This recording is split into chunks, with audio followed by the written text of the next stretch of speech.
नमस्कार मु doctor Manorama Mahanti IMD Bhubaneswar पूरा ओडिशा राज्य ब्रीफिंग करुच्ची।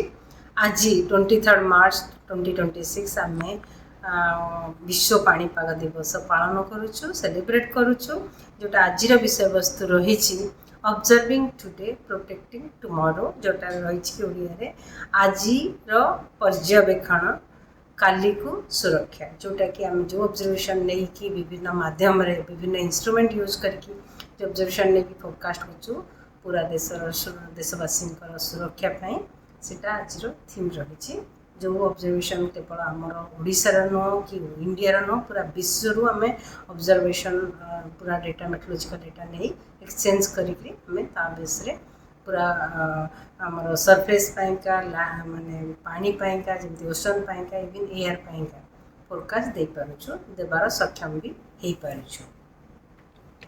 जो देखिए गत 24 घंटार रेकर्ड तेबे सर्वाधिक तापमात्रा रेकर्ड कर 37 डिग्री सेल्सियस महिसापट ढेंकानाल जिले में ता सहित अलग जगह गुड़िक पूरा मोस्ट जब देखिए पूरा ओडिशा राज्य में स्वाभाविक तापमात्रा ठारू 3 ରୁ 5 डिग्री तापमात्रा कम रही।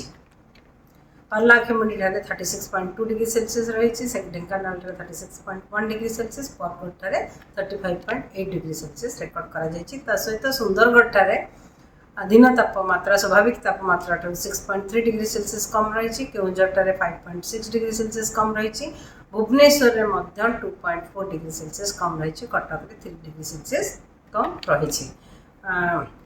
वर्तमान सेमती किसी विशेष पाणीपाग स्थिति नहीं किंतु आगामी 24 आवर्स 24 घंटे मयूरभंज बालेश्वर केउंझर गजपति रायगढ़ कोरापुट मालकानगिरी जिले में कामहा स्थान में हल्का वर्षा होबार संभावना रही। काली 24 तारीख कोरापुट मालकानगिरी जिले में कामहा स्थान में कि गोटे कि स्थान में हल्का वर्षा होबार संभावना रही। 25 तारीख में हल्का मध्यम वर्षा होबार संभावना रही। बालेश्वर भद्रक केन्द्रापड़ा जाजपुर कटक जगतसिंहपुर जिला 26 तारीख में बालेश्वर भद्रक जाजपुर केन्द्रापड़ा जगतसिंहपुर कटक कोरापुट नवरंगपुर मालकानगिरी जिले में कामहा स्थान में कि गोटे कि दुटा स्थान में वर्षा रहिबार संभावना रही। 27 तारीख में वर्षार परिमाण वृद्धि पाइब आम अभ्यंतर ओडिशार जिला गुड़िक आ उत्तर ओडिशार उत्तर उपकूलवर्ती अंचल जिला गुड़िक किछि स्थान में हल्का मध्यम वर्षा रहिबार संभावना रही। सहित दक्षिण उपकूलवर्ती अंचल जिला गुड़िक वर्षा कामहा स्थान में कि गोटे कि दुटा स्थान में रहिबार संभावना रही किंतु 27 तारीख पर येलो वार्निंग जारी करा जायछि जोटा कि वर्षा सहित बिजुली घड़घड़ी एवं झटका पवन 40 ରୁ 50 किलोमीटर पर आवर रहिबार संभावना रही।